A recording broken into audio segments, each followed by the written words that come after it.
అల్లుడు, ఇందాక నా పరిశోధనలో కొన్ని చెప్పాను. ఇప్పుడు నేను సైంటిస్ట్ అనేది నీకు అర్థమైంది.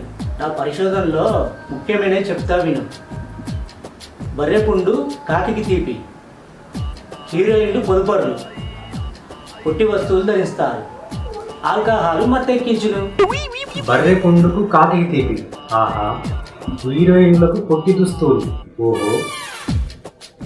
ఆల్కహాల్ మత్తెక్కించు, ఇవన్నీ మీరు కనిపెట్టారా మామగారు? సూపర్ అండి మామగారు, మీరు చాలా సూపర్. ఆ లాస్ట్లో ఉన్న చూసారా, ఆల్కహాల్ మత్తెక్కిస్తుంది, అది మాత్రం బాగా కనిపెట్టారు మామగారు. కనిపెట్టండి కనిపెట్టండి, వెళ్ళండి మామగారు వెళ్ళండి, రీసెర్చ్ చేస్తూనే ఉండండి. నమస్తే మామగారు, ఇంకా ఇంకొంచెం రెస్ట్ తీసుకుంటా. అబ్బో, నాకు తల తిరుగుతుంది, కాసేపు సోఫాలో కూర్చొని రెస్ట్ తీసుకుంటా.